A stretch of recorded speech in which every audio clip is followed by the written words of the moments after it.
I recently heard somebody saying that they were pulling into a parking lot and the space closest to the building opened up, and they said it was a sign that God was with them.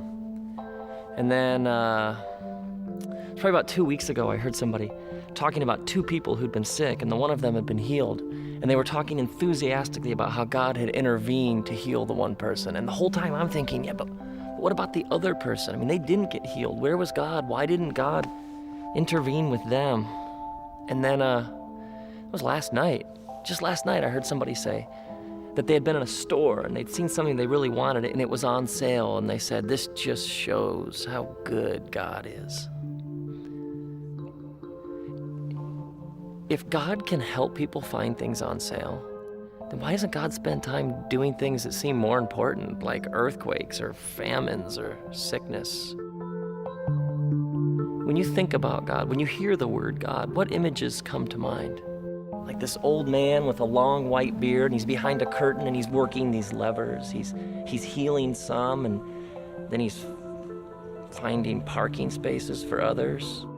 See, for many people, their concept of God is built around a God who's outside of everything, a God who essentially is somewhere else, a God who made the world but then stands back and watches it from this other vantage point, a God who's there and then from time to time comes here.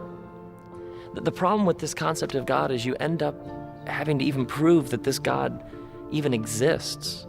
And so what happens is we start with real life, we start with existence, what we all agree actually exists, and then people end up arguing and debating and discussing whether there's a God somewhere else who has something to do with this. But the writers of the Bible seem far less interested in proving whether God exists, and far more interested in talking about what God is like.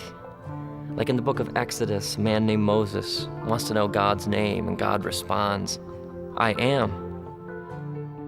And then later, God reminds Moses that when Moses heard God's voice, he saw no shape or form. I mean, God is beyond anything our minds can comprehend. What's it mean to have a personal relationship with this kind of God? I mean, that's like hard to get your mind around.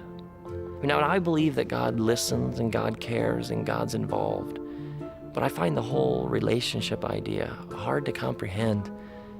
And then loving this kind of God, what does that look like? What does it mean? And how do you do it? When I think of God, I hear a song. It's a song that moves me. It has a melody and it has a groove. It has a certain rhythm. And people have heard this song for thousands and thousands of years across continents and cultures and time periods. People have heard the song and they've found it captivating. And they've wanted to hear more. Now, there have always been people who say there is no song and who deny the music. But the song keeps playing. And so, Jesus came to show us how to live in tune with the song, like that he's the way and the truth and the life. This isn't a statement about one religion being better than all the other religions. I mean, the last thing Jesus came to do was start a new religion. He came to show us reality at its most raw. He came to show us how things are. I mean, Jesus is like God and taking on flesh and blood. And so in his generosity and his compassion, that's what God's like. In his telling of the truth, that's what God's like. In his love and forgiveness and sacrifice, that's what God's like.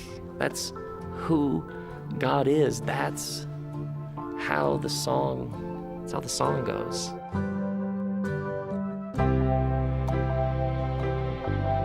I mean, the song is playing all around us all the time. The song is playing everywhere. It's written on our hearts, and everybody is playing the song.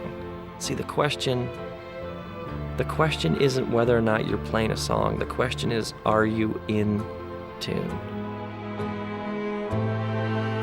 Like it's written in the book of Acts, It says that God gives us life and breath and everything else. God is generous. So when I'm like selfish and stingy and I refuse to give, I'm essentially out of tune with the song. Later, in one of John's letters, he says that God is love. Unrestrained, unconditional love. So when you see somebody sacrifice themselves for another, for the well-being of somebody else, it's like they're playing in the right key. That's why it's so inspiring and powerful. They're in tune with the song. Now, some people know all sorts of stuff about music. They know stuff about pitch and modes and keys and instruments, and so they can hear things that maybe other people don't. They hear subtlety and nuance in the song that other people might miss. They appreciate things others might miss, but it's also possible to be so caught up in the technical aspects of the song that you miss the simple, pure enjoyment of the song. I mean, there are people who talk as if they know everything about being a Christian, and yet they can seem way out of tune. And then there are others who would say they don't know much at all about the Christian faith, and yet they can seem very in tune with the song. I mean, I've met lots of people who struggle with what it means to have a relationship with God, but they haven't lost faith and love and hope and truth and compassion and justice and generosity. I mean, maybe you have this sense like you have no sort of relationship with God because of all these things, these ideas you have about what that means, all these things that you've been told about what it is or what it isn't. And an infinite, massive, kind of invisible God, that's hard to get our minds around. But truth, love, grace, mercy, justice, compassion, the way that Jesus lived, I can see that. I can understand that. I can relate to that. I can play that song.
So may you come to see that the song is written on your heart. And as you live in tune with the song, in tune with the creator of the universe, may you realize that you are in relationship with the living God.